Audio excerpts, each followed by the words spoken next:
नमस्कार, मेरा नाम है रोहित सिंह और आप देख रहे हैं मीडिया दर्शन। बिहार के रोहतास और झारखंड के गढ़वा के बीच की दूरी को कम करने वाला पंडुका सोन पुल, जिसके निर्माण में बहुत सारे गतिरोध आ रहे थे, अब लगभग सारे गतिरोध समाप्त हो चुके हैं। केंद्र सरकार द्वारा 15 तारीख को इसे स्वीकृति दे दी गई है। आपको बता दें कि इसके निर्माण का प्रयास लगभग 10 वर्षों पहले स्थानीय लोगों द्वारा इसके निर्माण के लिए आवाज़ उठाया जा रहा था, लेकिन उनकी सारी की सारी बातें हवा में ही ख़त्म होते जा रही थी। जब 2014 में केंद्र में भाजपा की सरकार आई और सासाराम संसदीय क्षेत्र से छेदी पासवान यहाँ के सांसद बने, तब उनके द्वारा एक प्रयास किया गया और लोगों को लगने लगा कि अब ये पुल का निर्माण हो जाएगा। उसके बाद जब 2015 में चिनारी विधानसभा से ललन पासवान विधायक बने, तो उनके भी द्वारा प्रयास किया गया और दोनों लोगों के अलग अलग प्रयासों का रंग दिखने लगा। और इसके बाद इस पुल के लिए राशि भी स्वीकृत कर दी गई, लेकिन उसी समय में उत्तर बिहार के गंगा नदी पर का जो विक्रमशिला पुल था, उसके निर्माण के लिए पैसे की आवश्यकता हो गई और यहाँ का फंड जो है वो भागलपुर के विक्रमशिला पुल के लिए चला गया। और उसके बाद ये एक राजनीतिक मुद्दा, पंडुका पुल जो है वो एक राजनीतिक मुद्दा बनने लगा। लेकिन 2015 में 15 तारीख को इसे स्वीकृति दे दी गई और उसके बाद अब जल्द ही इसका निर्माण पूरा हो जाएगा। अब इस पुल के बनने के वजह से बिहार का पटना और महाराष्ट्र के नागपुर की दूरी कम से कम 300 किलोमीटर घट जाएगी। अब इसके निर्माण पर, क्योंकि 10 तारीख को ही बिहार विधानसभा में स्थानीय विधायक जो हैं चिनारी के, उनके द्वारा इस पुल के निर्माण का मुद्दा उठाया गया।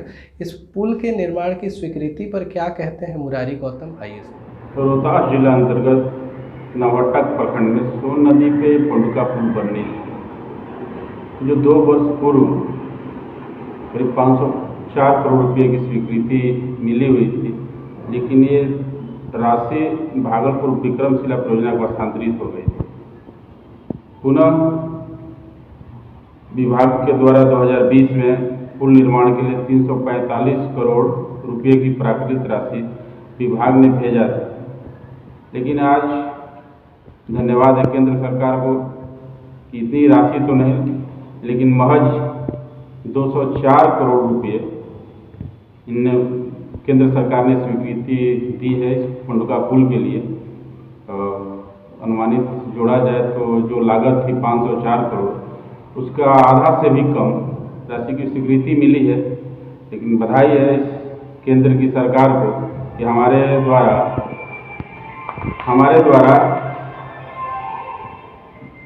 10 मार्च को सदन में क्वेश्चन किया गया था पंडुका पुल निर्माण के लिए बिहार विधानसभा में, और सरकार ने जवाब दिया था कि केंद्र सरकार के द्वारा अभी लंबित है और केंद्र सरकार की अनुमति मिलने के साथ ही इस परियोजना को चालू कर दी जाएगी। आज 15 तारीख को केंद्र सरकार द्वारा 204 करोड़ रुपये की अनुमति मिल गई, पंडुका पुल को हरी झंडी मिल गई है और एक बन जाने से हमारे रोहतास जिला के दक्षिणी भाग समेत हमारे विधानसभा के रोहतास नवट्टा प्रखंड के लोगों को झारखंड, उत्तर प्रदेश, मध्य प्रदेश और छत्तीसगढ़ जाने में सहूलियत होगी। इसके अतिरिक्त जीटी रोड पे जो बाहर होते थे, जो लंबी दूरी तय करके कमर्शियल वाहन जाते थे, उन्हें काफ़ी दूरी तय करनी पड़ती थी। इस पुल के बन जाने से वो दूरी कम हो गई बिहार से झारखंड, उत्तर प्रदेश और छत्तीसगढ़। एक अच्छी चीज परियोजना थी और मैं बधाई देता हूँ केंद्र सरकार को कि सदन में मेरे आवाज़ उठाने के बाद तत्काल 5 हफ्ता दिन भी नहीं बीता, 5 दिनों के अंदर उन्होंने अनुमति दी। इसके लिए मैं धन्यवाद देता हूं केंद्र सरकार के मंत्रियों को और केंद्र सरकार। अभी आपने सुना चिनारी के मौजूदा विधायक मुरारी प्रसाद गौतम को। अब इस पुल की स्वीकृति पर क्या कहते हैं चिनारी के पूर्व विधायक ललन पासवान, आइए सुनते हैं। पंडुका पुल की स्वीकृति पर आपकी क्या प्रतिक्रिया है? देखिए, पंडुका पुल की स्वीकृति के लिए मैंने नीतीश कुमार जी को, नरेंद्र मोदी जी को, नितिन गडकरी जी को, सुशील मोदी को, आरसीपी जी को, पूरे एनडीए गठबंधन को और नितिन नवीन जी को और खासकर अमृतलाल मीना को मैं बधाई देना चाहता हूँ कि एज ए कमिश्नर इतना उन्होंने अथक प्रयास किया और हमको लगता है कि 100, 150, 200 बार मैं अभी तक मिला हूँ और कल जैसे स्वीकृति आया तो उन्होंने पहले मुझे व्हाट्सएप भेजा तो ललन जी और बधाई दिया। इसलिए पंडुका पुल झारखंड और बिहार का एक ऐसा प्रोजेक्ट था जो न जाने 40-50 वर्षों से 60-70 वर्षों से लंबित था और इतनी बड़ी कामयाबी मुझे मिली है। मैं नितिन गडकरी जी से 3 बार मैं मिला और लगातार अगर जांच कराइएगा मोबाइल का तो न जाने डेली 1-2 बार मैं डिस्टर्ब कर देता था अमृतल बीना को, नंदकिशोर यादव जी को, और नंदकिशोर भैया का भी बहुत प्रयास रहा है, उनको भी मैं बधाई दूं। इसलिए पंडुका पुल न कि रोहतास के लिए, नवहट्टा और रोहतास प्रखंड के लिए, रोहतास जिले के लिए, झारखंड और बिहार के दोनों को आवागमन सुलभ होगा पंडुका से और दोनों राज्यों की कनेक्टिविटी बढ़ेगी और सुविधा बढ़ेगी और आयात का निर्यात का दोनों का साधन उपलब्ध होगा, पूरी तरह रोजगार के अवसर प्राप्त हो। इसलिए बड़ी कामयाबी है झारखंड और बिहार के लिए, इसलिए भारत सरकार और बिहार सरकार के कोटि से बधाई है।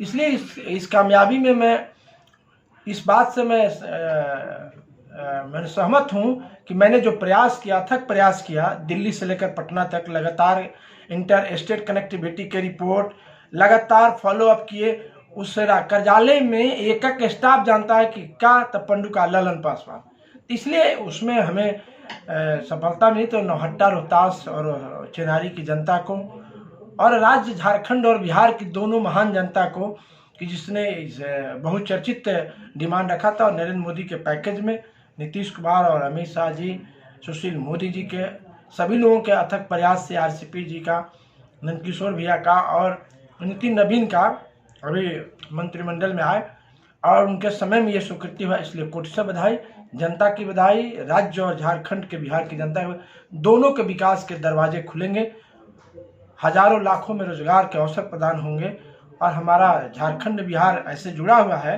कि पंडुका पुल जुड़ने के बाद बड़े व्यापार के रास्ते सुलभ होंगे। 5 राज्यों को जोड़ने वाली ये पंडुका पुल होगी।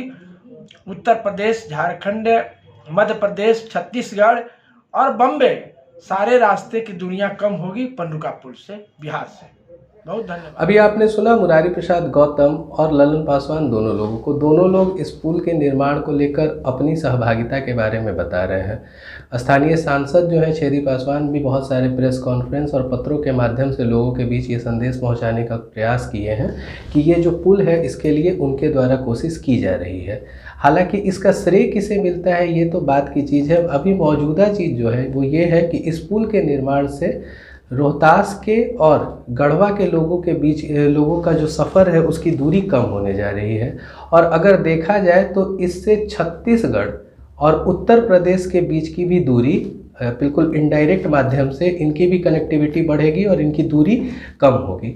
यह कहा जाए कि जो लोगों को है वो इसका लाभ मिलने वाला है। ऐसे ही खबरों के लिए बने रहिए मीडिया दर्शन के साथ। धन्यवाद।